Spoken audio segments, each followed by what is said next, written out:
Bien, ¿verdad? Después se los comparto. Bien, entonces voy a abrir Multisim. Voy a hacer la simulación en Multisim.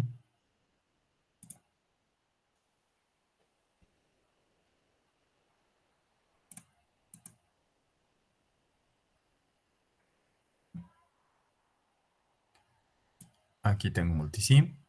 Y voy a armar este circuito. Este circuito, ¿qué configuración es?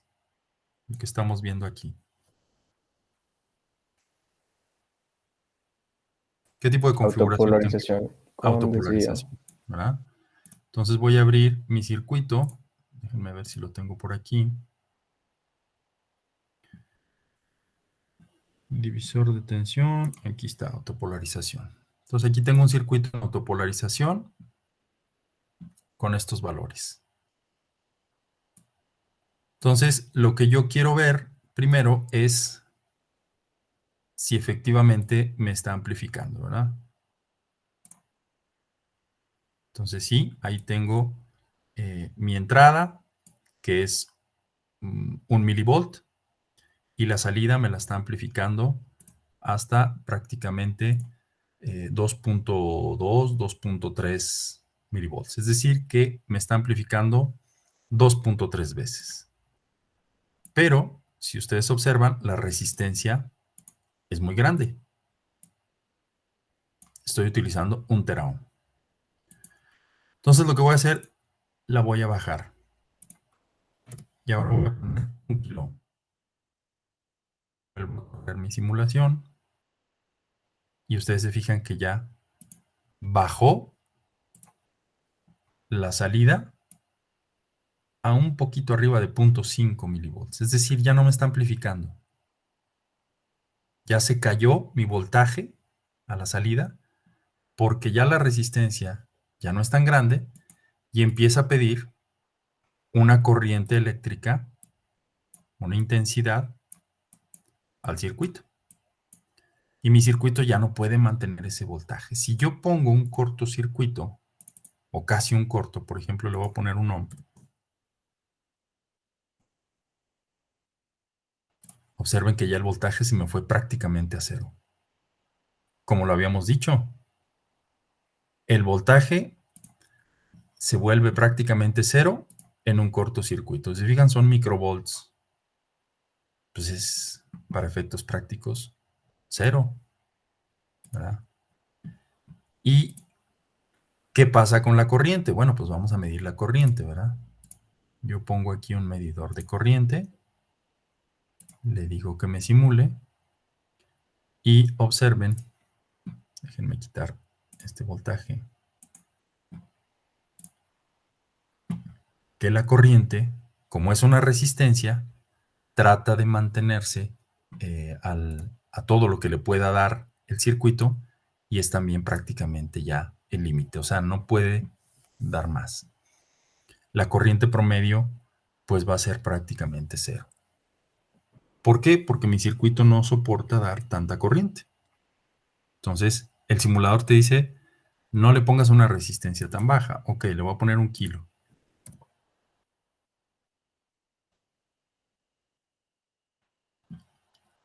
Bueno, para 1 kilo ohm, la corriente es pequeña, pero ya mi voltaje ya creció.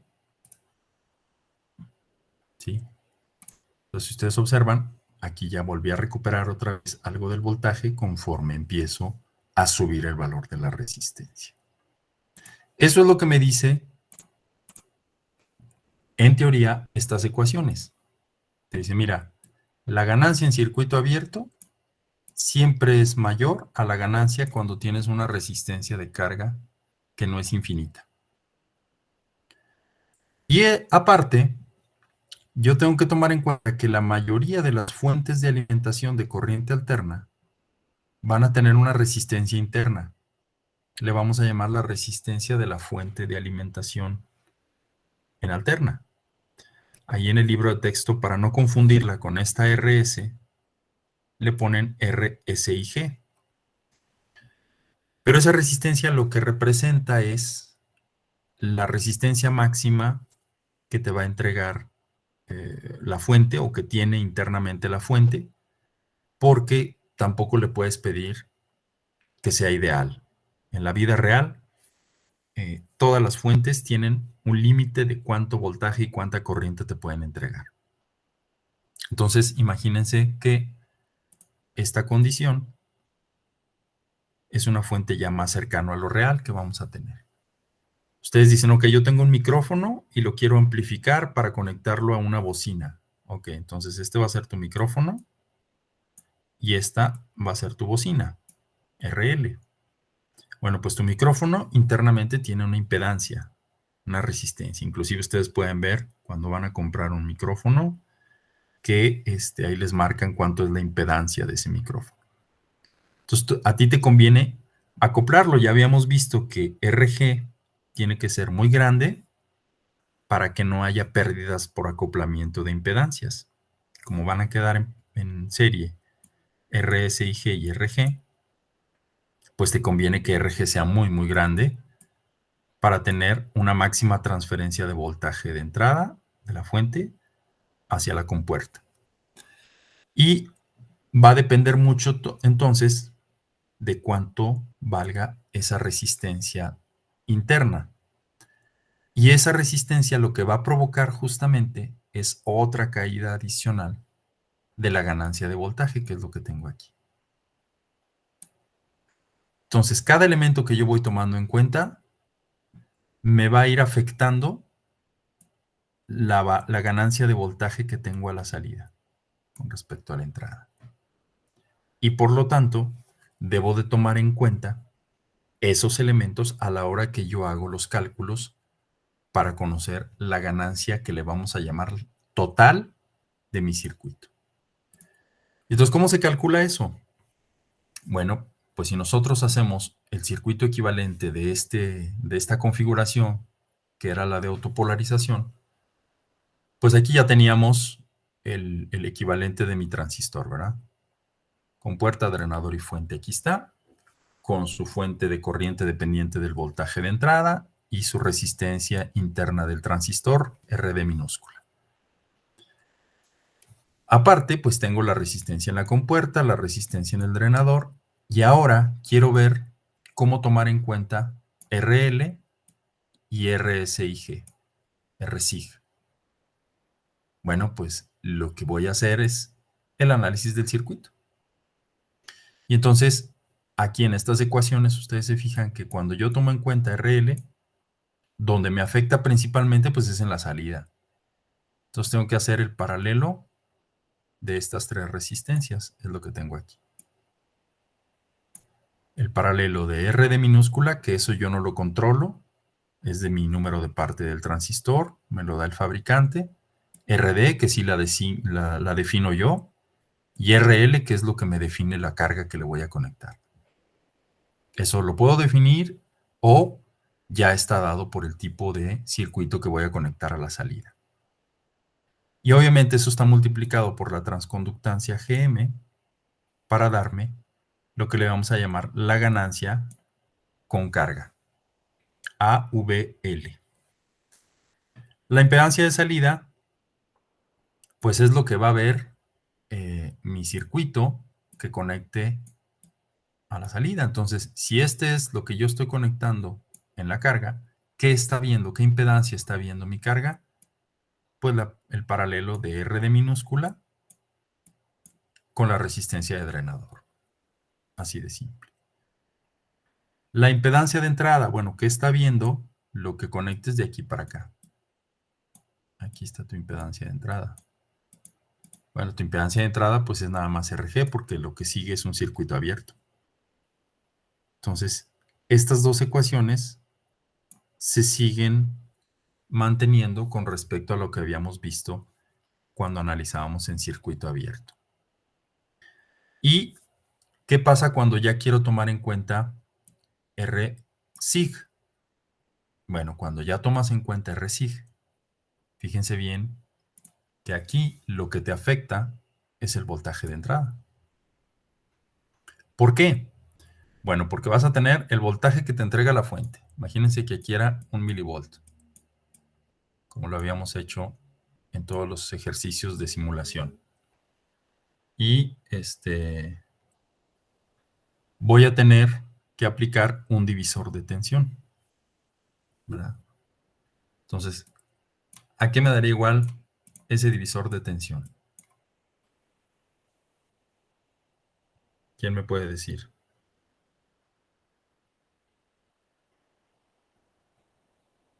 No es igual a la RSIG multiplicada por RG sobre RG más RSIG. A ver, entonces es el voltaje de la fuente, VS, por RSIG. ¿Sí? ¿Y RG? Pero quieres calcular VI, el voltaje aquí en esta resistencia. Ah, entonces nada más en RG Ajá, entonces es por RG sobre entre RSIG. RSIG más RG, ¿verdad?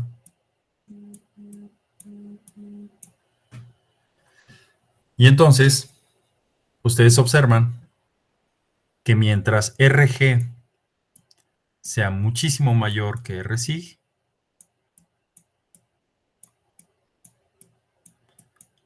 pues ese efecto no me altera gran cosa la ganancia, ¿verdad? ¿Por qué? Porque si ustedes se fijan, cuando se da esta condición, pues este valor de acá, déjenme lo pongo en color rojo, esto, pues yo lo puedo despreciar. Y digo, bueno, BS por RG entre RG, pues es igual a BS.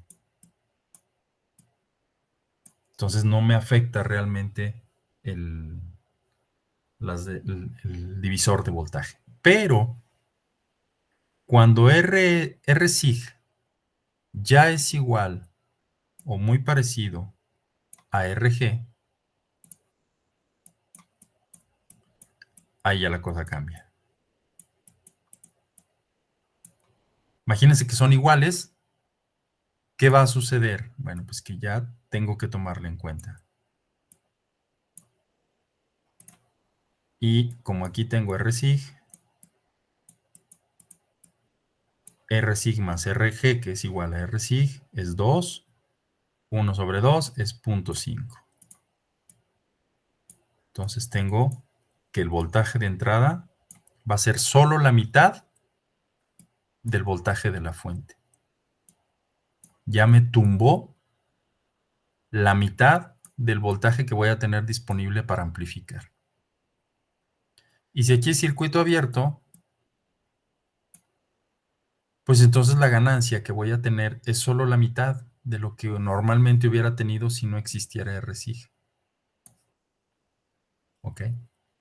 Entonces el simple hecho de que la resistencia interna de la fuente sea muy grande, del orden de RG, ya me afecta la ganancia.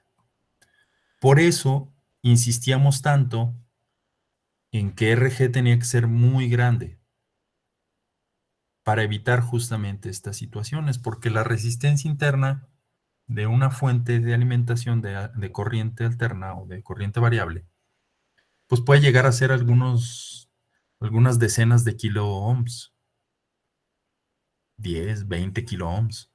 Y entonces, si tú escoges una RG pequeña, tú dices, no, hombre, pues de todas maneras ni me afecta el punto de polarización, ni lo tomo en cuenta nunca. Pues voy a poner RG igual a 10 kilo ohms. Órale, pues pones 10 kilo ohms, conectas tu circuito que quieres amplificar, por ejemplo, tu micrófono, y resulta que tu micrófono también tiene una impedancia de 10 kilo ohms. ¡Pum! Ya limitaste la ganancia que te puede entregar tu amplificador a la mitad. Así, nomás por ese simple hecho.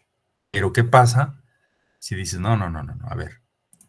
Yo he visto que en la mayoría de las aplicaciones prácticas, mi resistencia de compuerta es del orden de mega ohms. Entonces le voy a poner un mega. Ah, bueno, entonces en ese momento ya puedes tú ignorar RSIG y entonces sí mantener casi todo tu voltaje de entrada de la fuente hacia la entrada. Okay. Entonces lo que me dice esta ecuación, si ustedes observan, me dice que la ganancia tomando en cuenta la resistencia interna de la fuente es el divisor, ¿verdad? Menos, perdón, por la parte que ya tenía yo de la ganancia cuando tomo en cuenta la resistencia de carga. Entonces, si yo quiero calcular la ganancia total, va a ser desde que tomo en cuenta RSIG hasta que tomo en cuenta RL.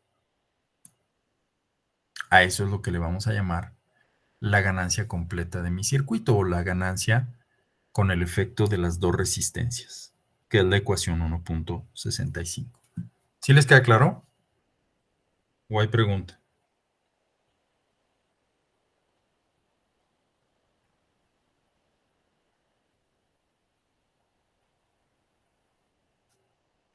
¿No hay preguntas hasta aquí? Por mi parte, no. Muy bien. Entonces, vamos a ver si es cierto, ¿verdad? Todo esto que estamos explicando. Regresamos aquí al circuito. Tenemos la fuente. Déjenme hacerlo un poquito más para acá para poder conectar nosotros aquí.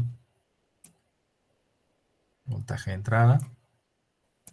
Y aquí voy a conectar una resistencia.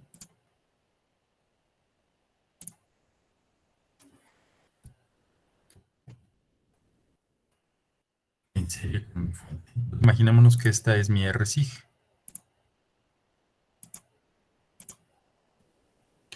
Ahí está mi RSIG. La voy a dejar de 1 kilo ohm. Ok. La amplitud no la cambio, no cambia absolutamente nada. Voy a aumentar, eso sí, mi resistencia de carga. Habíamos dicho que amplificaba hasta 3 punto y cacho. Entonces yo quiero ver qué sucede con mi circuito. Pues sí, tengo 2.5 más o menos. Era lo que amplificaba anteriormente, ¿no? Si mal no recuerdo. Por acá estaba. Aquí está. Este era el inicio. Ahorita lo tengo prácticamente igual. Se fijan, no hay cambio en el hecho de que yo haya puesto la resistencia RSIG. ¿Por qué? Pues porque ya dijimos que la resistencia de compuerta es muy grande, es 1 mega. Pero vamos a poner 1 kilo entonces. Resistencia de compuerta. Entonces se fijan ahí ya. Bajó a la mitad la amplificación. ¿Se fijan? Tenía 2 punto algo, 2 punto y cacho, si yo lo mido. Ay Dios. Aquí está. Tenía una amplitud de 2.3. Me amplificaba hasta 2.3. Y cuando yo bajo la resistencia de compuerta, estoy bajando la impedancia de entrada de mi circuito. Chéquense que más o menos ahí el máximo me está dando, ay Dios, 1.16. Prácticamente la mitad, tal y como lo habíamos visto en los cálculos teóricos, ¿verdad? Aquí me dice, tú pones RG del mismo valor de RSIG y esto se te va a la mitad de la ganancia que tenías acá. Entonces, eso es lo que yo estoy observando acá. Y pues va a ser poquito peor si yo acá le pongo una resistencia de carga pequeña, pues ahí sí ya termino de darle en la torre a mi ganancia y estoy obteniendo 0.3 milivolts. No estoy amplificando ya prácticamente nada, ¿verdad? Entonces, ese es el resultado de poner una ganancia, perdón, el de tomar en cuenta la resistencia en la fuente y la resistencia en la carga. Cuando no son despreciables y que yo hago un diseño que no me asegure la máxima transferencia del voltaje de la fuente al voltaje de la entrada. Sí está claro, ¿verdad? ¿O hay alguna duda hasta aquí?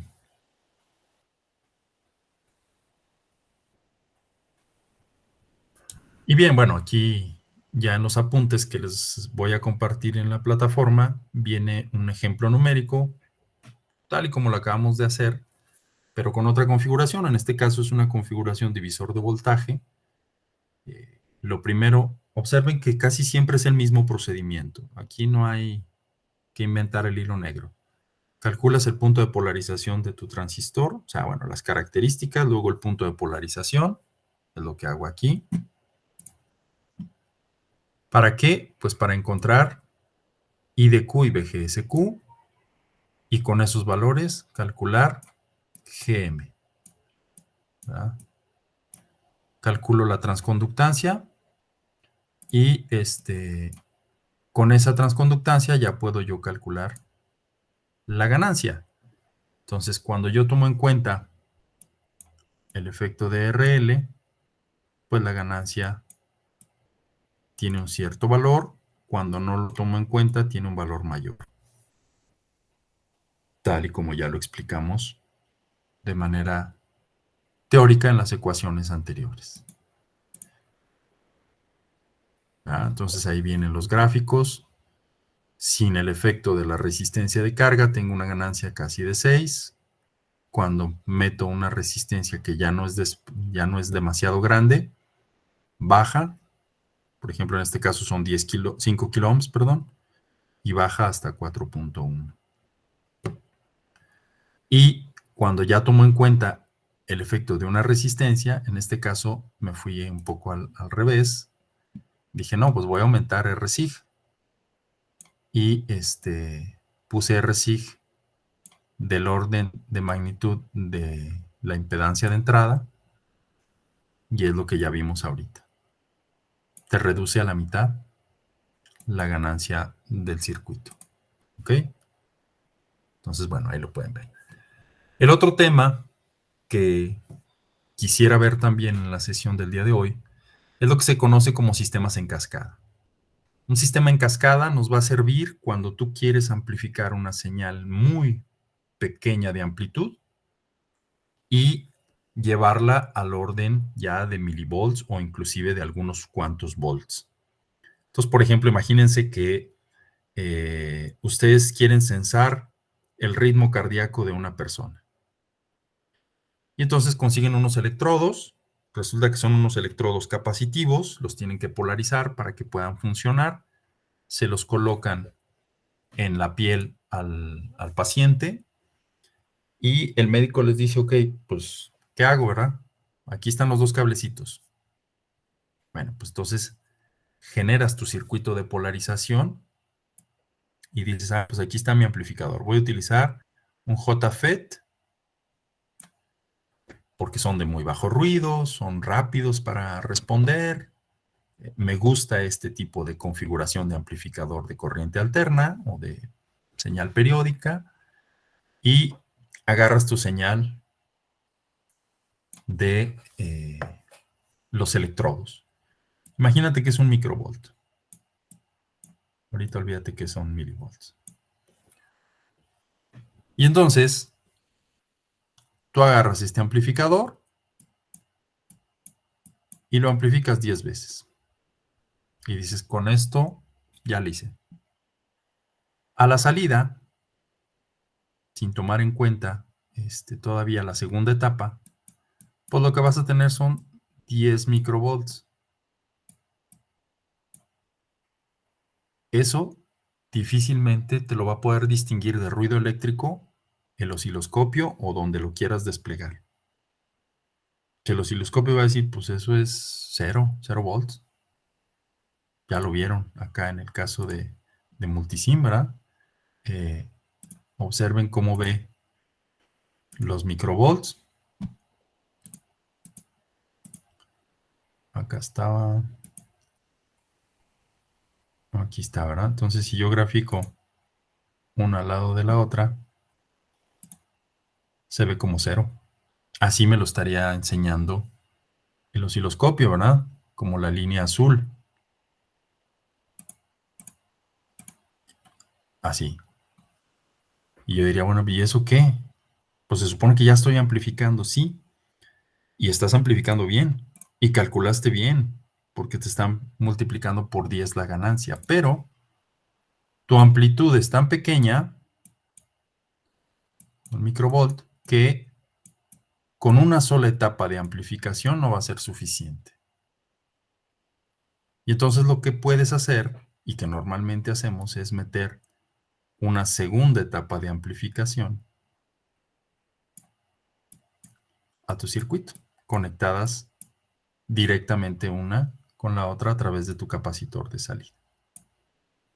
Entonces, ustedes observan, son exactamente iguales las configuraciones para poder dar el mismo valor de amplificación que tú calculaste.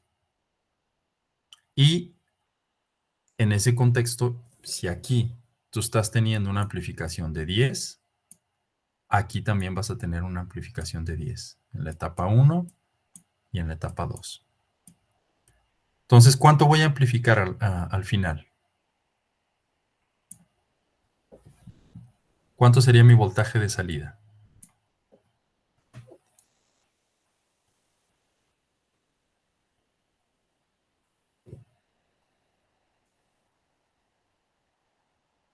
¿Quién me puede decir?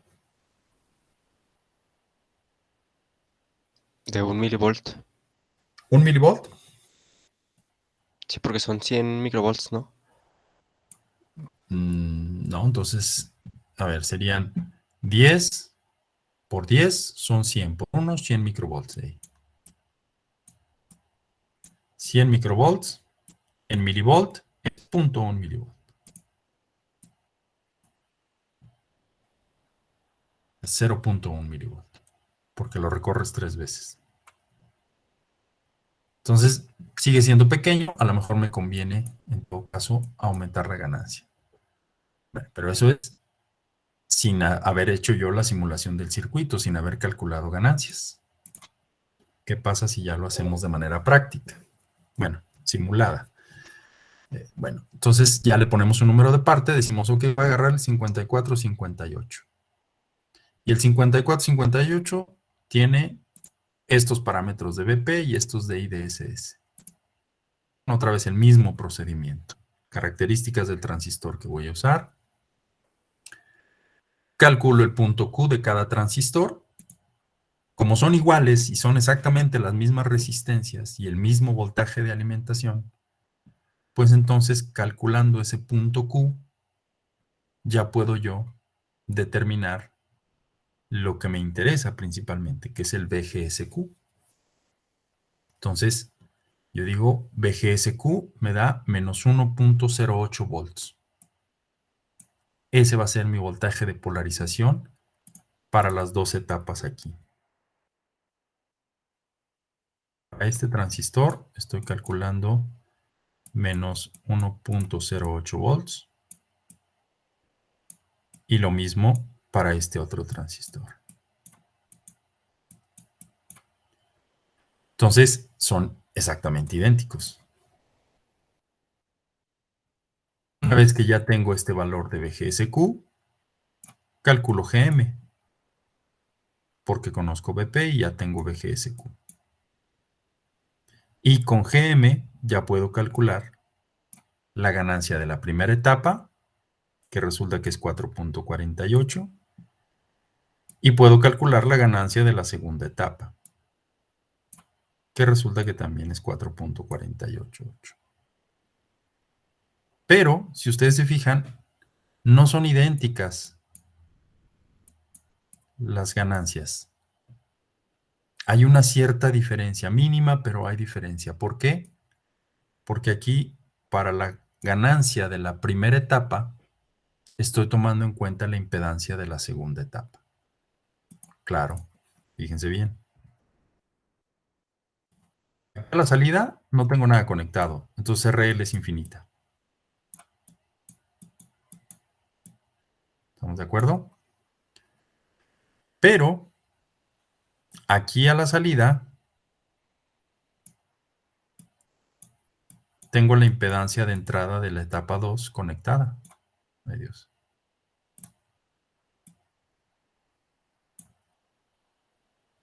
Conectada a la salida de mi primera etapa. Entonces, esta impedancia sí me afecta el voltaje de salida, poquito, pero me afecta el voltaje de salida de mi primera etapa.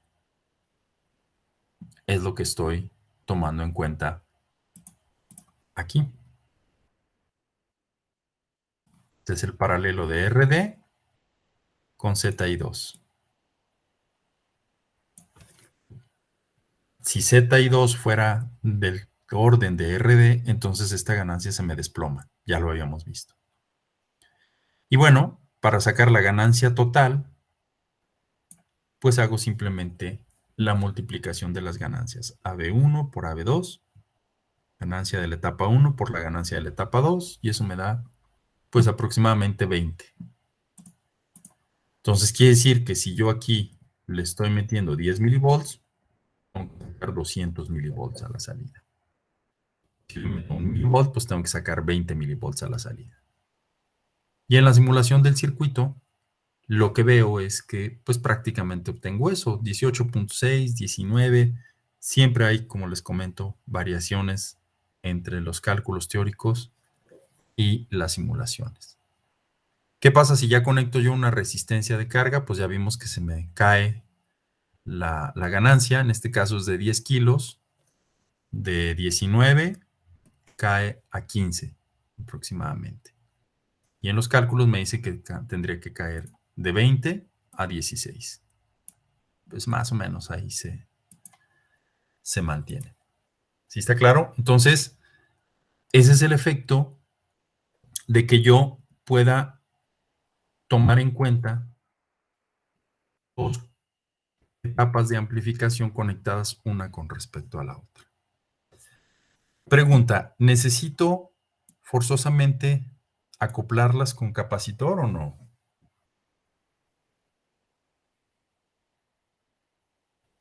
¿Qué pasa si yo no uso ese capacitor?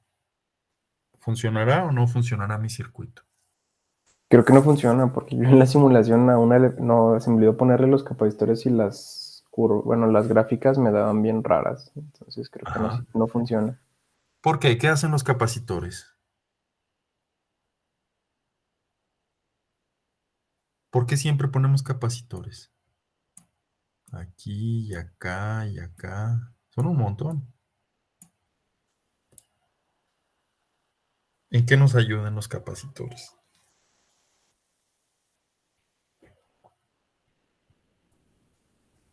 Eso ya lo vieron en el curso pasado, ¿no? De electrónica. Les tuvieron que haber explicado qué hacían los capacitores. No es para para hacer como un filtrado de la señal y sea más estable, ¿no? ¿Un filtrado de cuál señal? De la de alterna, ¿no? La de alterna, sí, con respecto a por qué Ahí, la estás filtrando.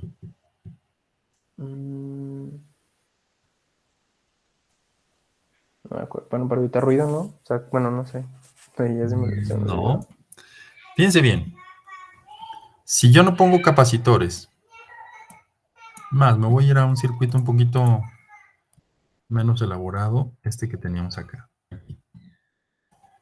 Tengo este circuito. Quito este capacitor y quito este capacitor. Se supone que cuando yo hago el cálculo en corriente directa de mi punto de polarización, yo determino aquí un BGSQ y acá un ID, un IDQ.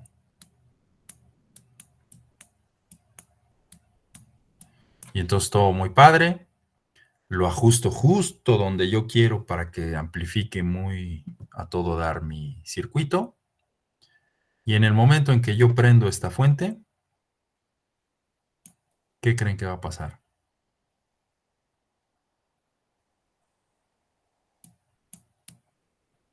Pues que va a inyectar una corriente.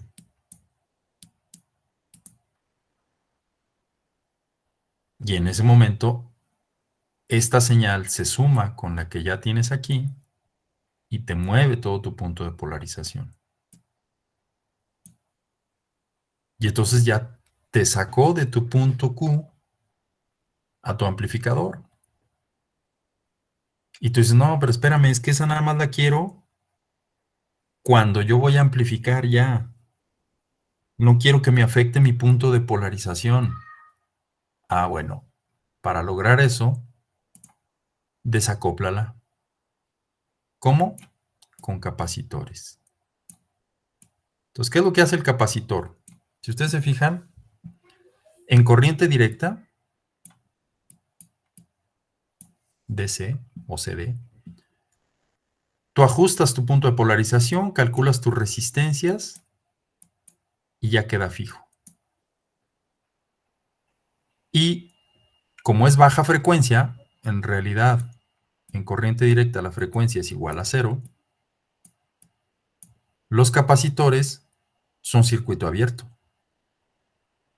Porque como ustedes ya vieron en la práctica, la reactancia capacitiva es 1 sobre J omega C, donde omega es 2pi por F.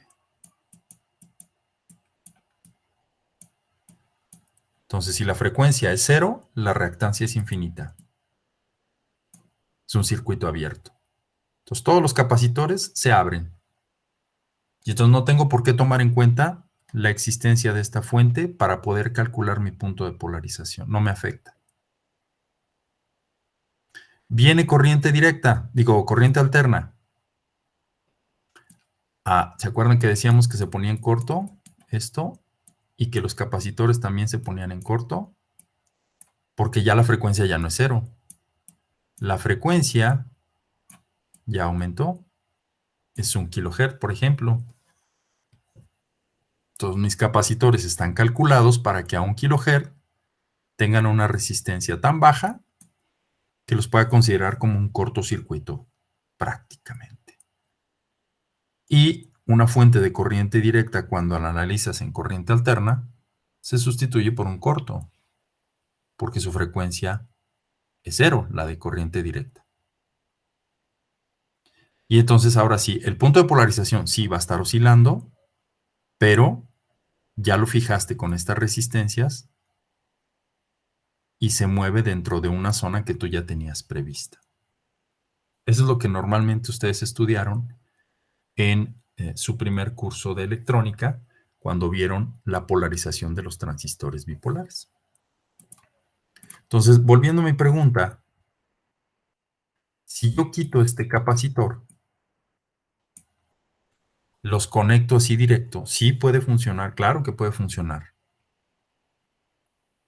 Porque yo puedo agarrar un punto de polarización, bueno, incluyendo esto acá,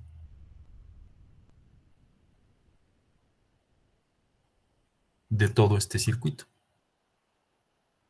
y calcularlo. ¿Cuánto vale VGSQ aquí? ¿Y cuánto va a valer VGSQ acá? Y es otro tipo de configuración que vamos a ver más adelante. En algunos casos nos puede ser bastante útil para multiplicar la ganancia al doble. Se le conoce como una configuración Darlington y es la que utilizan normalmente los BJT para amplificar bastante la señal. Pero en este caso, yo lo que quiero es dejar más claro cómo se comporta mi ganancia de cada etapa. Bueno, pues entonces desacóplalos en corriente directa y acóplalos en corriente alterna con un capacitor. Que mi capacitor es muy bajo, 0.05 microfarads. Bueno, pues es que depende de la frecuencia a la que estés diseñando que va a operar tu circuito. ¿A qué frecuencia te está entregando la señal tu fuente? Pues si es una frecuencia baja, por ejemplo 100 Hz, pues entonces sí requieres a lo mejor capacitores más grandes. Pero si es una frecuencia muy alta, por ejemplo 1 MHz, pues entonces los capacitores pueden bajar de valor sin que se altere significativamente su respuesta. Y es lo que vamos a ver a continuación en las siguientes clases, la respuesta en frecuencia de todos los elementos de un amplificador solo y luego en cascada. Y ahí se va a poner un poquito más complejo el análisis porque vamos a tener que hacer el cálculo del ancho de banda de ganancias. ¿Ok? ¿Alguna pregunta hasta aquí? ¿Sí les está claro este concepto, esto que vimos? Las etapas en cascada y el efecto RS y RL. Sí, perfecto. Sí, ¿verdad? No está nada complejo. Muy bien. Entonces, déjenme detener la